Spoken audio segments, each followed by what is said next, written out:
سورہ بقرہ کی آیت نمبر 211 ہے۔ اللہ تعالیٰ فرماتے ہیں، سل پوچھے بنی اسرائیل سے کم کتنی آتیناہم، ہم نے ان کو دی من آیات بینہ، روشن اور واضح آیات۔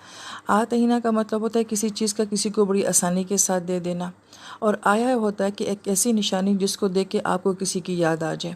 لہٰذا دنیا کی ہر مخلوق جو ہے وہ ایک آیا ہے، کیونکہ اس کو دیکھ کے ہمیں اس کی خالق کی یاد آتی ہے۔ قرآن ایک آیا ہے کیونکہ اس کو دیکھ کے ہمیں قرآن والے کا خیال آ جاتا ہے۔ نبی علیہ السلام ایک آیا ہے کیونکہ نبی علیہ السلام کی ہستی ہمیں اللہ تعالیٰ کی یاد دلا دیتی ہے۔ اسی طریقے سے انبیاء کو جو معجزات دیے گئے تھے وہ بھی آیا ہیں، کیونکہ ان معجزات کو دیکھ کے کس کی یاد آتی تھی؟ اللہ تعالیٰ کی یاد آ جاتی تھی۔ اور بینہ کا مطلب ہے کہ وہ معجزے اتنے صاف اور واضح تھے کہ اس کو ہر کوئی سمجھ سکتا تھا، ہر کوئی اس کو دیکھ سکتا تھا۔ لہٰذا انبیاء کو بہت کچھ دیا جاتا ہے، مگر سب سے اہم آیا جو نبیوں کو دی جاتی ہے وہ کیا ہوتی ہے؟ وہ اللہ تعالیٰ کا کلام، اللہ تعالیٰ کی کتاب ہوتی ہے۔ وَمَن يُبَدِّلْ نِعْمَتَ اللَّهِ، اور جو کوئی اللہ تعالیٰ کی نعمت کو تبدیل کر دے گا۔ یہاں پہ کس نعمت کی تبدیلی کی بات ہو رہی ہے؟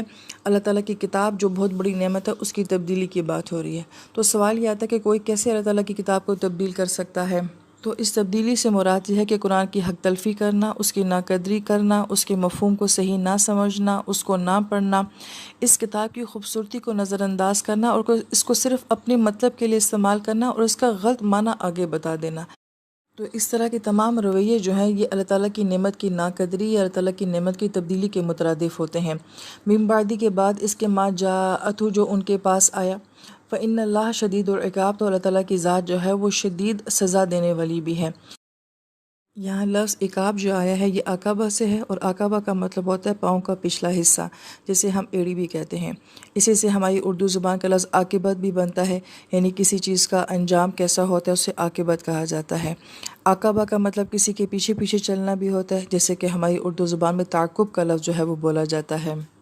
لہٰذا اس لفظ کے اندر جو کنسیپٹ ہے وہ یہ کہ انسان جو عمل کرتا ہے اس کا انجام جو ہے وہ اس کا تعقب کرتا ہے۔